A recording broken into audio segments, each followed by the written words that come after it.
السميع العليم من الشيطان الرجيم. بسم الله الرحمن الرحيم، والصلاة والسلام على رسول الله صلى الله عليه وعلى آله وصحبه أجمعين، ومن دعا بدعوته وسن بسنته إلى يوم الدين.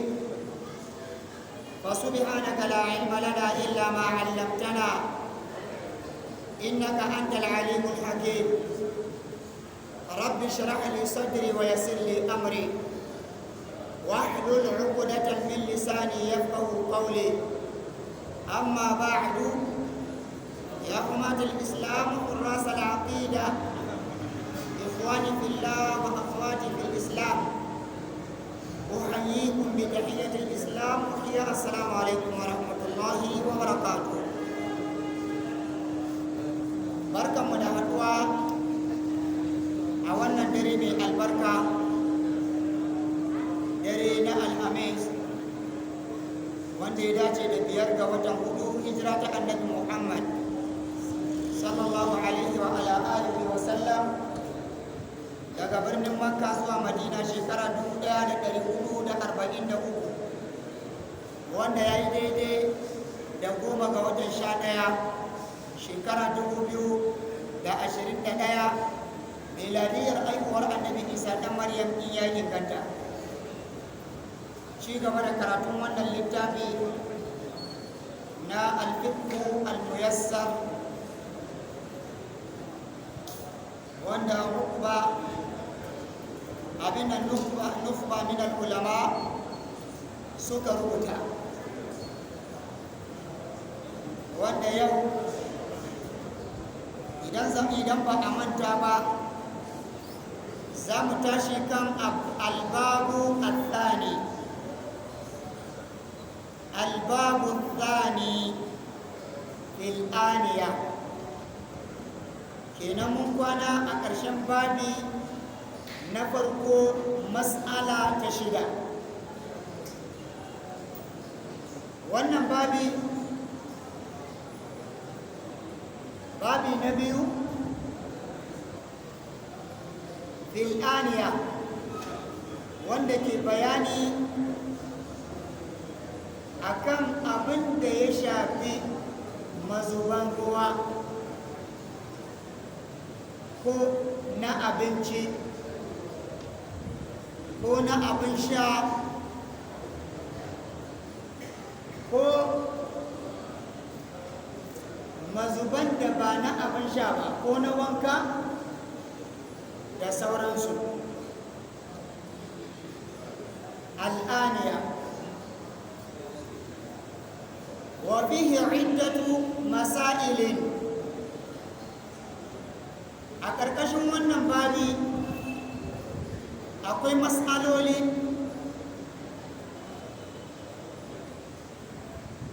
kamar haka. sai dai kafin nan, al'aniya, me ake nufi da al'aniya? al'aniya hiya al'aw'iya. abinda ake nufi da al'aniya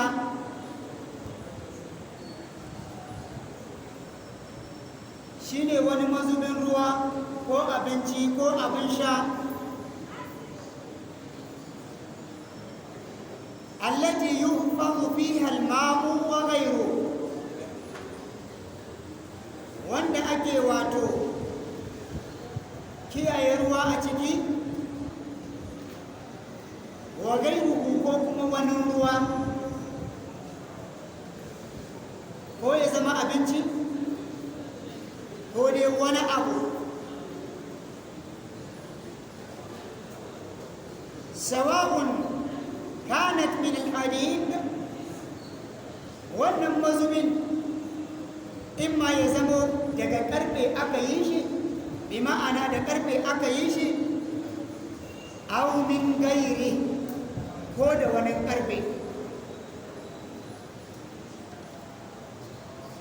in ma ya zamo da karfe, in ma ya zamo da ƙasa, in ma ya zamo da wani abu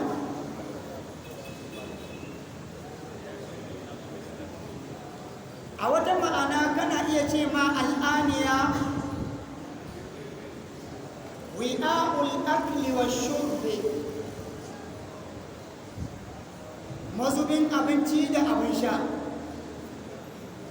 kaga zai dauki tukunya, zai dauki kofi, zai dauki kwano, zai dauki bokiti, randa, bawon da sauransu. ina fata muna fahimta. wal aslu fiha al ibaha,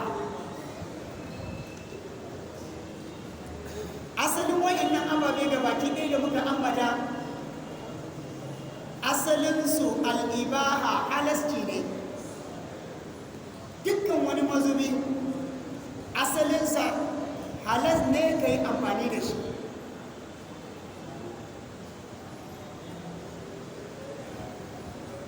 domin ka'ida ta ce al'aslu fi ashiya al'ibaha, asalin cikin dukkan wani abu to shari'a ta halasta a yi amfani da shi, illa ma haramahu Allah wa rasuluhu, sai abinda Allah da manzo sallallahu alaihi wa ala alihi wa sallam suka haramta. to daga lokacin da Allah da manzo suka haramta abu, ya fita cikin wannan ka'ida. amma idan Allah da manzo ba su haramta abu ba, to shi kenan zai fada karkashin wannan ka'ida na cewa al'aslu fil ashiya al'ibaha. saboda haka dukkan wani mazubi babu shakka asalinsa halas ne. mazubin an yi shi ne da karfe ko da roba, ko kuma an yi shi da ƙasa, ko da wani abu ne wanda shari'a ta halasta yin amfani da shi gurin yin mazubi. jama'a mun fahimta? wannan ƙa'ida na ɗauke da wato dalili wanda yake daga cikin littafin Allah madaukakin sarki. domin Allah madaukakin sarki ya ce huwa alladhi khalaqa lakum ma fil ardi jami'a thumma istawa ila as-samaa fasawwahunna sab'a samawat wa huwa bikulli shay'in alim. Allah madaukakin sarki ya ce huwa alladhi khalaqa lakum ma fil ardi jami'a, huwa alladhi, shi Allah madaukakin sarki shine wanda khalaqa lakum ma fil ardi jami'a, ai khalaqa lakum jami'a ma fil ardi. Allah madaukakin sarki shine wanda ya halatta muku, ya halitta muku dukkan wani abu wanda yake ban ƙasa. bayan ya halitta abu sai ya halasta muku shi.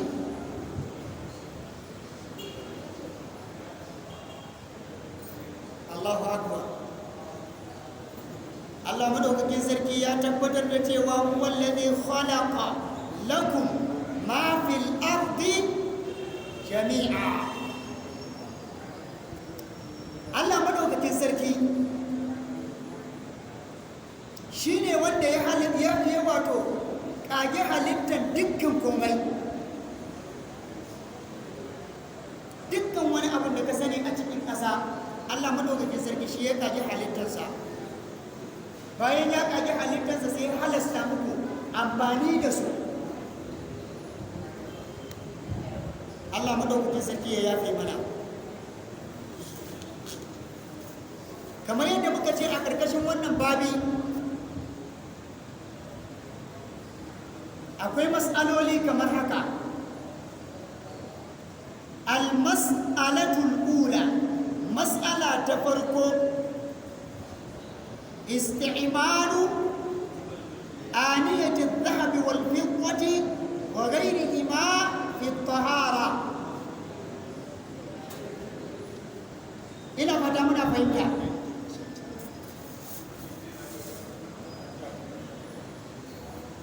مسألة تفرقو شيني أمباني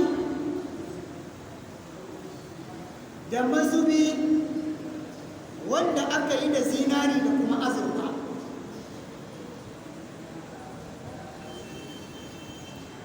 Da kuma mazubin da ba da zinari da azurfa aka yi su ba, shine ma'anan wa ghairihima fi tahara a wajen tsarki.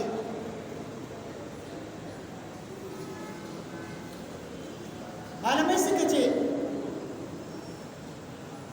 يجوز استعمال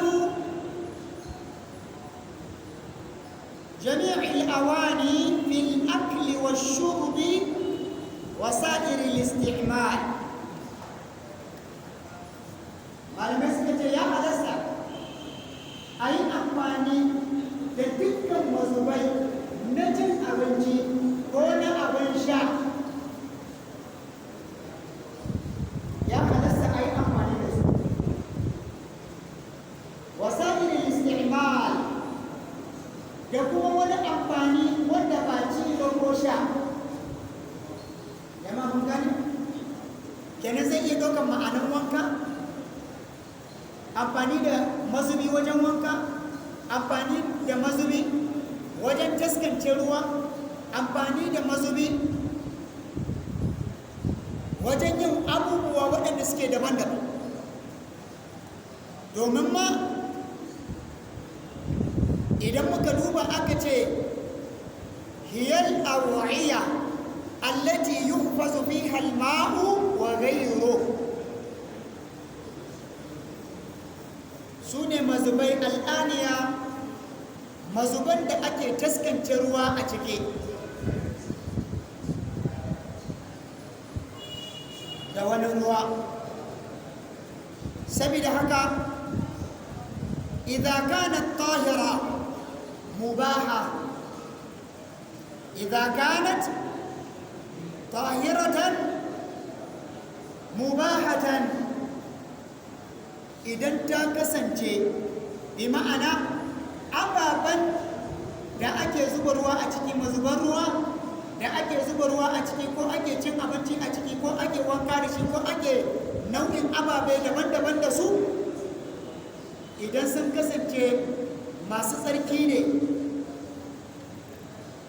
halastattu daga gun Allah madaukakin sarki da manzansa sallallahu alaihi wa ala alihi wa sallam. Walau kanat thamina, ko da wannan mazubin ya kasance yana da tsada, kwanan ya kasance mai tsada, ko ya kasance mai tsada, ko da tsadansa zai kai miliyan guda, ko shan ruwa, ko kwanan cin abinci, ko bokitin wanka, ko randan da ake zuba ruwa a ciki, ko da ɗaya daga cikin waɗannan mazuban zai kasance mai tsada, zai kai miliyan guda, ya halasta a yi amfani da shi. Matuƙar idan shari'a ta tsarkake mazubin, ta halasta maka mazubin. Jama'a mun gane? Libaqa'iha 'ala al-asl, saboda wanzuwan wannan mazubin akan asalinsa. Menene asalin da muka ce? Muka ce al-aslu, wato al-aslu baka'u ma kana ala ma kana, hiya al-qa'ida. Ko libaqa'iha 'ala al-asl, saboda wanzuwan wannan mazubin akan asalinsa, domin al-aslu fil ashiya al-ibaha, asalin kowane abu a shari'a halas ne. Sai kuma wannan ka'ida ta biyu, al-aslu baka'u ma kana asalin abu shine tabbatuwarsa akan asalinsa. Jama'a mun gane al-aslu baqa'u ma kana ala ma kana. Ina fata muna fahimta. Asalinsa shine halasci, to yana nan kan halascin nan bai tashi ba har sai lokacin da shari'a ta tayar da shi daga kan wato asalinsa. Wata ƙa'ida ta ce ma thabata bi zamani yuhkamu bi baqa'ihi ma lam yujad ad-dalil ala khilafi. Jama'a mun gane dukkan abin da ya tabbata a wani lokaci da ya gabata, to tabbatuwan nan yana nan har sai in an samu dalilin da ke ɗauke wannan tabbatuwa. Ko saboda haka kowane mazubi daga cikin mazuba halas ne amfani da shi, sai mazubin da shari'a ta ce bai daga cikin abin da shari'a ta halasta. saboda haka wawul ibaha لبقائها على الأصل وهو الإباحة. tabbatuwan wato mazubi akan har asalinsa malamai suka ce wahuwal ibaha shine halasci halas. ma'ada aniyatu dhahabi wal fidda, banda wato mazubai na zinari da azurfa, domin mazubi na zinari da azurfa shari'a ta haramta amfani da shi. fa innahu yahrumu al-akl wa shurb, domin ci da sha cikin wato kwano ko kuma kofi na wato zinari da azurfa shari'a ta haramta. fihi ma khassa, a zinari da azurfa ne kadai shari'a ta haramta amfani da mazubin azurfa ko kuma mazubin zinari wurin shan abin sha ko cin abinci a ciki. duna sadirin isti'mal, amma inda za ka yi amfani da shi wurin wanka babu matsala. bokitin azurfa ne ko kwana wato kwano ne na zinari, sai ka ɗibi ruwa a ciki ka ije, wannan babu matsala. ka ɗibi ruwa kai wanka da shi babu matsala. abin da yake da matsala a kansa shine cin abinci da shan abin sha, kamar yadda za mu gani a yanzu in Allah maɗaukakin sarki ya yarda. liqaulihi sallallahu alaihi wa ala alihi wa sallam, sabida fadin annabi Muhammad sallallahu alaihi wa ala alihi wa sallam, manzon Allah tsira da amincin Allah su tabbata a gare shi ya ce a hadithin Bukhari da Muslim, manzon Allah ya ce la tashrabu fi aniyati adh-dhahab wal fidda. manzon Allah sallallahu alaihi wa ala alihi wa sallam ya ce la tashrabu, kada ku sha abin sha. ina fata muna fahimta. ruwa ko wani abin sha, manzon Allah sallallahu alaihi wasallam ya ce la tashrabu fi aniyati al-fidda fi aniyati adh-dhahab wal fidda. manzon Allah sallallahu alaihi wasallam ya ce kada ku sha abin sha, kowane irin nau'in abin sha manzon Allah sallallahu alaihi wasallam ya ce kada ku sha shi cikin wato mazubi na zinari ko azurfa. wala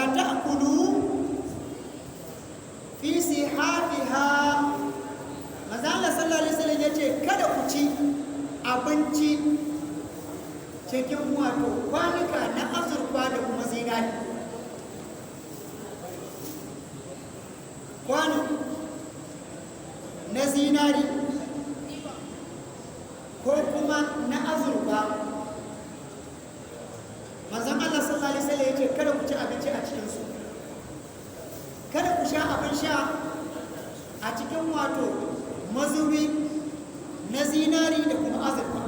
Hakan nan kada ku ci abinci cikin wato mazubi na zinari ko kuma azurfa.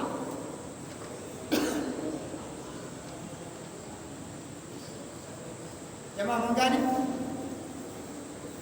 Saboda haka idan muka duba siga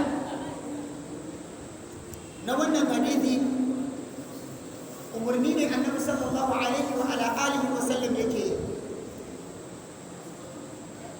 kuma annahyu yaktadi al-wujub. Umarni na Allah, umarni na manzon Allah sallallahu alaihi wasallam, babu abin da yake daukawa illa wajibci. Mun fahimta? Haka hani, al'amru yaktadi al-wujub, haka annahyu yaktadi at-tahrim. Haka hani na Allah madaukakin sarki, hani na manzon Allah sallallahu alaihi wa ala alihi wa sallam, babu abin da yake hukuntawa sai haramcin yin abin da aka hana ka. Abin da ake maka hani a kai, hanin yana ɗaukan haramci ne, sai dai idan aka samu wata karina da ta wato ture ta kore wannan umarni da Allah madaukakin sarki ko manzon Allah yake maka, ko kuma hani da yake maka. Manzo Allah sallallahu alaihi wasallam ce la tashrabu fi aniyati adh-dhahabi wal fidda wa la taqulu fi sihabiha fa innaha lahum fid dunya wa lakum fil akhirah. Manzo Allah sallallahu alaihi wasallam yace fa innaha, mazubai na zinari da azurfa na waɗanda ba su yi imani da Allah ba ne a nan duniya, na waɗanda ba su yi imani da Allah da manzonsa ba a nan duniya nasu ne. Fa innaha lahum fi dunya, a wannan duniya tasu ce. Duk waɗannan mazuban na zinari da azurfa na waɗanda ba su yi imani ba ne da Allah, ba su yi imani da manzon Allah ba sallallahu alaihi wa ala alihi wa sallam. Walakum fil akhirah, ku kuma da kuka yi imani da Allah, kuka yi imani da manzon Allah, kuka yi imani da ranar alƙiyama, kuka yi imani da littattafan Allah, kuka yi imani da ranar tashin alƙiyama, kuka yi imani da manzannin Allah, lakum fil akhirah, wa'annan